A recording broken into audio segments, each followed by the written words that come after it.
Hello friends, welcome back to our YouTube channel GK with me. तो आज की हमारी क्लास में हम पढ़ेंगे सीडीपी का नेक्स्ट टॉपिक इंटेलिजेंस। आपको पता है इससे पहले हम 7 से 8 क्लासेस जो है सीडीपी की कर चुके हैं। तो आज की हमारी क्लास रहेगी इंटेलिजेंस टॉपिक के बारे में। आपको पता है 2 थ्योरीज मैं आपको पढ़ा चुकी हूँ और उसके साथ साथ मैंने आपको सोशलाइजेशन का टॉपिक पढ़ा दिया है। कंप्लीट डिटेल के साथ में हम उसे पढ़ चुके हैं, सोशलाइजेशन पढ़ चुके हैं और मोटिवेशन का टॉपिक अच्छे से पढ़ चुके हैं। ठीक है, अगर आपने हमारी वो क्लासेस नहीं देखी है तो आप प्लेलिस्ट बनी हुई है, वहाँ पर जाकर चेक कर सकते हैं। वहाँ पर आपको सारी क्लासेस अवेलेबल हो जाएगी। तो अब स्टार्ट कर देते हैं हमारी आज की क्लास को। सॉरी, थोड़ा सा एडजस्ट कर लेना अगर मेरी साउंड में थोड़ी सी प्रॉब्लम हो तो। मेरी मतलब आपको पता है कल भी मैंने क्लास ली थी तो आपको बताया था कि मेरी तबीयत थोड़ी सी डाउन है। तो बट मुझे ऐसा लगता है कि क्लास को मिस नहीं करना है मुझे, तो इसलिए मैंने सोचा चाहे थोड़ी देर ही पढ़ाऊँ मैं आपको, बट आपकी क्लास तो मैं बढ़ा ही दूंगी। इससे आपका भी लॉस नहीं होगा क्योंकि आपका जो एग्जाम है वो पास में आ रहा है। तो यहाँ पर जो आप पहला शब्द देख रहे हैं इंटेलिजेंस यानी कि बुद्धि। बुद्धि का अर्थ क्या होता है? बुद्धि होती है जिसका अर्थ होता है मानसिक, हमारे जो मतलब हमारे जो माइंड है, हमारे थॉट प्रोसेस से रिलेटेड होती है। मानसिक जोड़ तोड़ जो है वो किससे रिलेटेड होगा? बुद्धि से रिलेटेड होगा, हमारी इंटेलिजेंस से रिलेटेड होगा।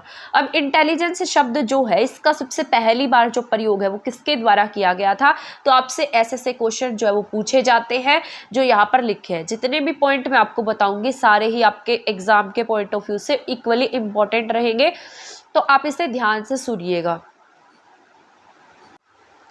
ठीक है, तो यहाँ पर लिखा है इसका तात्पर्य क्या होता है। आज की क्लास में बहुत ज़्यादा लेंथ ही नहीं रहेगी क्योंकि मुझे ना बोलने में थोड़ी सी प्रॉब्लम हो रही है, तो थोड़ी ही देर की ये क्लास रहने वाली है आपकी, बट यूजफुल रहेगी। इसमें आप कुछ ना कुछ सीखे होंगे। तो जो बुद्धि है, बुद्धि शब्द का जो सबसे पहली बार प्रयोग है वो किसके द्वारा किया गया था? एक फ्रांसीसी व्यक्ति थे जिनका नाम गाल्टन था, उनके द्वारा सबसे पहली बार बुद्धि शब्द का प्रयोग किया गया। अब जान लेते हैं बुद्धि होती क्या है। जो बुद्धि है या इंटेलिजेंस है वो एक मानसिक शक्ति होती है, एक ऐसी मेंटल पावर होती है जो दूसरों को समझने में या समझाने में हमारी हेल्प करती है। तो अगर मान लो आपके अंदर इंटेलिजेंस है तभी आप दूसरों को समझ पाएंगे, अपनी बात को दूसरों तक समझा पाएंगे। तो यही क्या हमारे अंदर इंटेलिजेंस है, या हमारे मानसिक जो तोड़फोड़ होती रहती है, हमारे माइंड में जो भी चीज़ें चलती रहती है वो सब क्या है? हमारी इंटेलिजेंस से रिलेटेड होती है। अब यहाँ पर एक एग्जाम्पल लिखा है, मतलब सबसे पहली जब बार जो ये बुद्धि का कंसेप्ट है ये कैसे आया था। ये ना एक व्यक्ति था जो ना किसी कंपनी में काम करता था। तो वहाँ पर जो मतलब ये जो भी स्टार्स है, प्लैनेट्स हैं, इनसे रिलेटेड वो काम किया करता था। एक दिन ना उसको कंपनी से बाहर निकाल दिया गया और वो कहाँ चला गया? गाल्टन के पास चला गया। गाल्टन वही व्यक्ति है जिसने सबसे पहली बार बुद्धि शब्द का प्रयोग किया है। तो यहाँ पर गया तो इसने जाकर गाल्टन को सारी बातें बताई। तो गाल्टन ने सोचा इसके ऊपर क्यों ना हम क्या करें, कोई ना कोई परीक्षण करें। तो उन्होंने इसके ऊपर एक परीक्षण किया और वहीं से उसने क्या पता लगाया कि जो ये बुद्धि है, इसकी जो बुद्धि है वो कम काम कर रही थी। इसी वजह से इसको क्या कर दिया गया? कंपनी से निकाल दिया गया। बट इसका ऊपर जो पूरा प्रोसीजर है वो गाल्टन नहीं कर पाया। बीच में ही गाल्टन की क्या हो जाती है? डेथ हो जाती है। लेकिन सबसे पहली बार जो बुद्धि शब्द का यूज है वो किसके द्वारा किया गया है? गाल्टन के द्वारा ही किया गया है। तो ये बात आपको याद रखनी है। सबसे पहली बार बुद्धि शब्द का, इंटेलिजेंस शब्द का यूज किसके द्वारा किया गया? गाल्टन के द्वारा किया गया है। और उसकी क्या हो जाती है? डेथ हो जाती है। बाद में गाल्टन का एक शिष्य होता है जो इसी के साथ में मिलकर क्या कर रहा होता है? काम कर रहा होता है। तो यहाँ पर जो गाल्टन का शिष्य है जिसका नाम होगा एल्फ्रेड बिने, ये आपने जरूर सुना होगा अगर आपने कभी सीडीपी पढ़ी है। तो एल्फ्रेड बिने कौन होगा? गाल्टन का शिष्य होगा। और ये आगे क्या करेगा?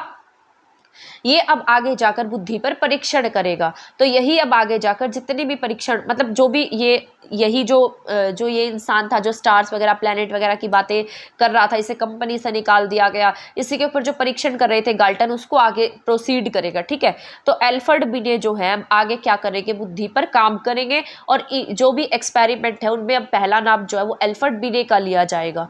अब यहाँ पर बात कर लेते हैं बुद्धि का संबंध जो है वो हमारे ब्रेन से होता है। ये कैसा चिंतन होता है? अभिसारी चिंतन होता है। ठीक है, यहाँ पर आपको ये जो मैंने ऐसे इस तरीके से ये ब्रेन का पार्ट बना दिया है, इसमें एक आपका राइट ब्रेन होगा और एक लेफ्ट ब्रेन होता है।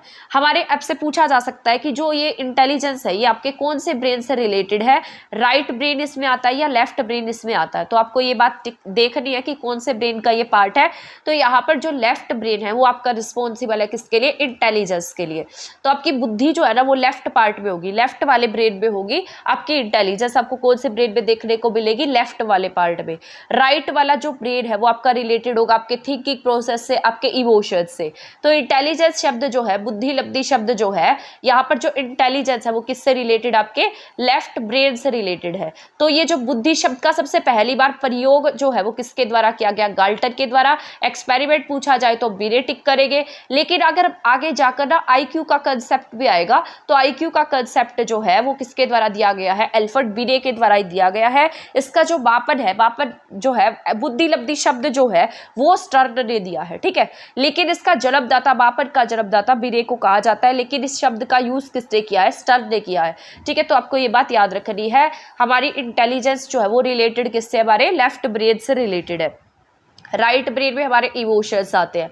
तो यहाँ पर लेफ्ट ब्रेन में हमारी क्या आएगी, सॉरी ये लेफ्ट हो जाएगा मेरा, तो लेफ्ट ब्रेन में क्या आएगी, हमारे लेफ्ट ब्रेन हमारा इंटेलिजेंस से रिलेटेड है, और राइट ब्रेन जो होता है वो हमारा इमोशन से रिलेटेड है, चिंतन से रिलेटेड है, और लेफ्ट ब्रेन ही हमारे लैंग्वेज डेवलपमेंट से रिलेटेड होता है। तो इतनी बातें आपको याद रखनी है।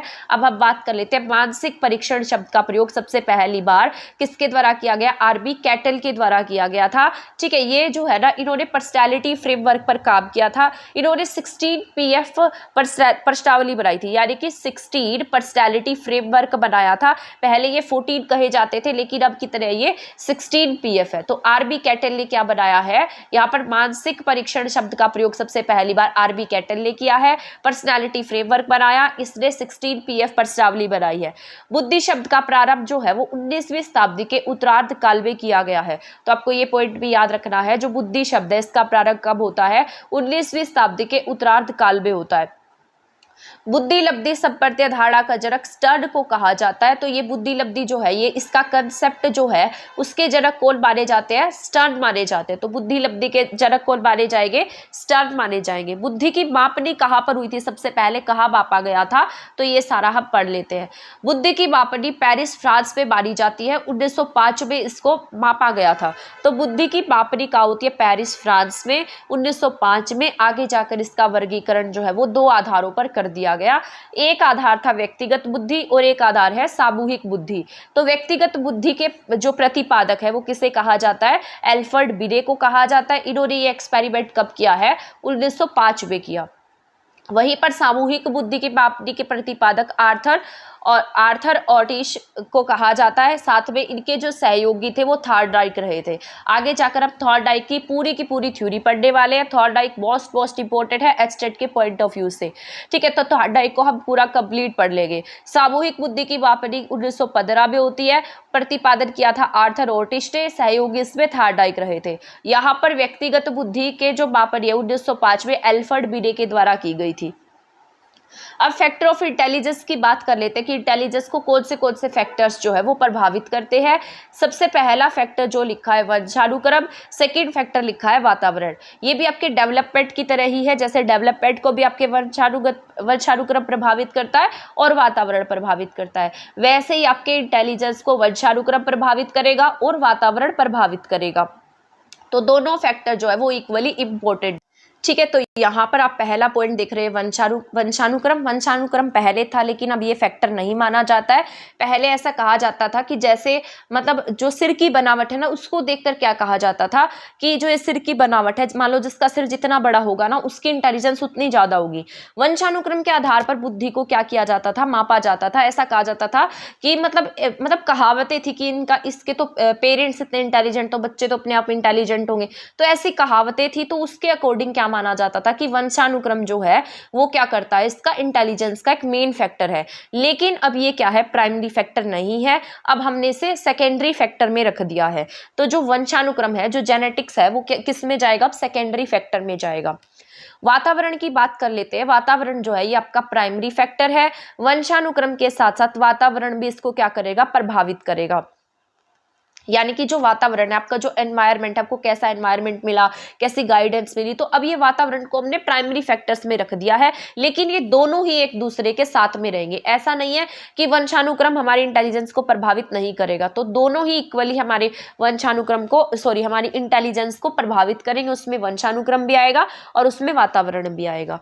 तो ये दोनों बातें आपको याद रखनी है, दोनों इंपॉर्टेंट है। अब यहाँ पर भौतिक के साथ साथ हमारे जो मनोवैज्ञानिक फैक्टर्स है वो भी किसको प्रभावित करते हैं, हमारी इंटेलिजेंस को प्रभावित करते हैं। अब यहाँ पर मैंने लिखा है आईक्यू। आईक्यू क्या है? यहाँ पर इंटेलिजेंस क्वोशेंट है। ये ऑपरेशनल अप्रोच है, यानी कि ऐसी अप्रोच है जिसको हम क्या कर सकते हैं, माप सकते हैं, इसको हम मेजर कर सकते हैं। ठीक है, तो यहाँ पर अब मैंने लिखा है, यहाँ पर हैब और कैटल दोनों ने इन बुद्धि की जो मतलब, तो यहाँ पर लिखा है हैब था और एक कैटल था, इन दोनों ने बुद्धि की मापनी की बात कही थी। ये दोनों ही पॉइंट आपको याद रखने हैं। कैटल के बारे में तो मैंने आपको पहले भी बताया था, अभी ऊपर वाले पेज में हम कैटल के बारे में पढ़ चुके हैं। तो यहाँ पर हैब और कैटल दोनों ने ही इन बुद्धि की बात की है। यहाँ पर जो फ्लूइड है, यानी कि फ्लूइड बुद्धि जो होती है, बुद्धि दो टाइप की है। यहाँ पर फ्लूइड बुद्धि है और एक क्रिस्टलाइज बुद्धि है।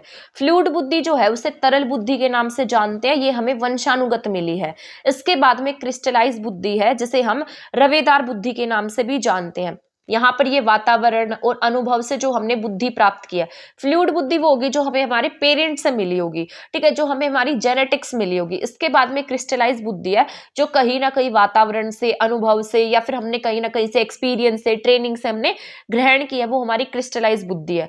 इसके बाद में वंशानुक्रम आ जाता है। एक मिनट में कैमरा ऑफ कर देती हूँ, हमारी लाइट जो है वो ऑफ हो चुकी है, तो एक बार कैमरा ऑफ कर देती हूँ, ऐसे ही पढ़ा देती हूँ आपको। अब यहाँ पर जो है वंशानुक्रम और वातावरण जो है, ये दोनों मिलकर किसको प्रभावित करेंगे, इंटेलिजेंस को प्रभावित करेंगे। जैसा मैंने आपको डेवलपमेंट में बताया था कि बीच में प्लस का साइन नहीं होगा, बीच में मल्टीप्लाई का साइन होगा। तो ऐसा ही इंटेलिजेंस में, इंटेलिजेंस भी किसको प्रभावित करेगी, वंशानुक्रम, और मल्टीप्लाई हो जाएगा आपके वातावरण। तो ये दोनों ही किसके इक्वल होते हैं, इंटेलिजेंस के। अब यहाँ पर एग्जाम्पल लिखा है मैंने, मान लो अगर आपके पास में वंशानुक्रम 100 है और वातावरण आपके पास में अच्छा नहीं है, आपके पास में ऐसा एनवायरनमेंट है जहां पर आप अच्छा नहीं सीख पाते हैं, आपके आसपास का जो शोरगुल का वातावरण है, या फिर आप ऐसी कंडीशंस में रह रहे हैं जहां पर आपको सीखने के कम मौके मिले हैं, तो अगर मान लो वो 0 हो जाता है और वंशानुक्रम आपके पास में, जेनेटिकल वाला आपके पास में 100 है, तो अब जब हम इन दोनों को प्लस करेंगे तो ये दोनों ही किसके इक्वल आ जाएंगे, तो भी आपकी बुद्धि 100 के इक्वल आ जाएगी, जो कि क्या है, एक गलत बात है। इसके बाद ऐसे ही आपके सेकंड वाले केस में होगा, मान लो आपके पास में जो जेनेटिक है ये 0 है, पर आपको वातावरण 100% मिल गया है, तो भी आप पूरी तरीके से नहीं सीख पाएंगे। आपके पास आपके जो मतलब जो जब आप पैदा हुए हैं तब आपके अंदर वो वंशानुक्रम भी होना चाहिए, तभी आप सीख पाएंगे 100%। बट अगर दोनों सही है, अब मान लो यहाँ पर हम वंशानुक्रम को 0 कर देते हैं और वातावरण को 100 कर देते हैं, तो भी हमारा आंसर जो है 100 आ जाएगा। तो दोनों का ही मतलब कुछ रेशो नहीं बना है, बट दोनों सही है, तभी इंटेलिजेंस क्या होगी, हमारी अच्छी होगी। यहाँ पर मैंने अब देखो यहाँ मल्टीप्लाई किया है, अब यहाँ पर वंशानुक्रम और वातावरण को लिया है, अगर इसमें से एक 0 हो जाता है तो दोनों ही क्या होंगे, 0 होंगे। ये दोनों क्या होने चाहिए, एवरेज होने चाहिए। ठीक है, तो यहाँ पर दोनों एवरेज होने चाहिए। इंटेलिजेंस क्या होता है, इंटेलिजेंस एक शब्द है जो हमें कहीं ना कहीं पर एडजस्ट करने की पावर देता है। एक ऐसी शक्ति होती है जिसमें हम क्या कर पाते हैं, एडजस्ट कर पाते हैं। आपने देखा होगा, आपने सुना होगा आपके बड़ों से कि ये तो मतलब जो भी एडजस्ट करता है उसे हम क्या कह देते हैं कि तो बुद्धिमान है, ये तो बहुत मतलब बहुत ज्यादा समझदार है कि हर जगह एडजस्ट कर लेता है, खुद को वैसा ढाल लेता है। अब आपने बहुत सारे लोग देखे होंगे जो जैसे एनवायरनमेंट में जाते होंगे वैसे ही खुद को क्या कर लेते होंगे, मतलब वैसे ही ढाल लेते हैं, वैसे ही एनवायरनमेंट में ढल जाते हैं, तो उन्हें हम क्या कह देते हैं कि तो बहुत समझदार इंसान है। तो इंटेलिजेंस हमें क्या सिखाती है, एबिलिटी होती है एक ऐसी जो हमें एडजस्ट करने में कहीं ना कहीं हेल्प करती है। तो इंटेलिजेंस आपसे पूछा जाए तो क्या है, ये एक एबिलिटी है जो क्या करती है, हमें एडजस्ट करने में हेल्प करती है। तो यहाँ तक का ही मैं आज आपको पढ़ा देती हूँ, ये 3 पेज ही आपके लिए सफिशिएंट है। इसके बाद मैं आपको कल की क्लास में पढ़ा दूंगी। आज मेरी थोड़ी तबीयत खराब है, मेरा गला खराब है, मुझसे बोला नहीं जा रहा है, तो थोड़ी प्रॉब्लम क्रिएट हो रही है। आई होप आप इसको समझे होंगे, आपको जितने पॉइंट्स मैंने बताए हैं वो आपको समझ में भी आ गए होंगे।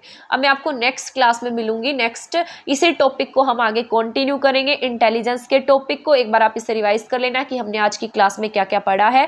ठीक है, ये आपको आज स्क्रीन भी अच्छी दिखाई दे रही होगी क्योंकि मैंने स्क्रीन का मोड जो वो शॉर्ट मोड कर दिया है, इसमें आपको पूरा पेज दिखाई दे रहा होगा। तो यहाँ पर सबसे पहला वर्ड जो है वो गैल्टन के द्वारा यूज किया गया बुद्धि का, बाद में इस पर एक्सपेरिमेंट अल्फ्रेड बिने ने 1905 में किया है। और हमारे इंटेलिजेंस के लिए हमारा लेफ्ट ब्रेन रिस्पॉन्सिबल होता है। इसके बाद हमने मानसिक जो परीक्षण है उसका सबसे पहली बार जो प्रयोग है वो आरबी कैटल ने किया था। कैटल ने एक प्रयोगशाला प्रश्नावली बनाई थी, 16 PF प्रश्नावली। बुद्धि शब्द का प्रयोग सबसे पहली बार 19वीं शताब्दी के आसपास हुआ है। इसकी जो मापनी है वो कहाँ कहाँ पर की गई, पेरिस फ्रांस में की गई है।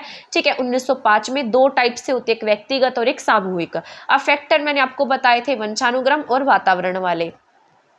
फिर यहाँ पर कुछ फैक्टर्स बताए हैं, इसके बाद फ्लूइड बुद्धि बताई थी और क्रिस्टलाइज बताई थी, एंड देन वंशानुक्रम और वातावरण का कंसेप्ट मैंने आपको समझाया है। तो आई होप आपको ये सारा का सारा पॉइंट जो है वो अच्छे से समझ में आ गया होगा। अब मैं आपको नेक्स्ट क्लास में थोड़ा अच्छे से करा दूंगी। आप देख रहे हैं इंटेलिजेंस का टॉपिक बहुत बड़ा है, 18 पेजेस की PDF है, ये सारी इंटेलिजेंस की PDF है। मैं एक बार आपको दिखा देती हूँ, ये सारी की सारी जो PDF है ना, ये सारी इंटेलिजेंस की PDF है, 18 पेजेस की है ये। तो ये आपकी 3-4 क्लासेस में जाकर कंप्लीट होगा इंटेलिजेंस का टॉपिक, बट आपके लिए यूजफुल है। इसमें से आपके 2 से 3 क्वेश्चंस जो है वो जरूर एग्जाम में बनने वाले हैं, तो आप इस क्लासेस को जरूर देखिएगा और इसको शेयर करना तो बिल्कुल भी नहीं भूलिएगा, ये सबके लिए ही इक्वली हेल्पफुल रहेगी। तो अब मिलेंगे नेक्स्ट क्लास में नेक्स्ट टॉपिक के साथ, तब तक आप हमारे चैनल के साथ बने रह सकते हैं। अगर आपने हमारा चैनल सब्सक्राइब नहीं किया तो प्लीज़ आप इसे सब्सक्राइब कर दीजिएगा, चैनल को शेयर भी कर दीजिएगा।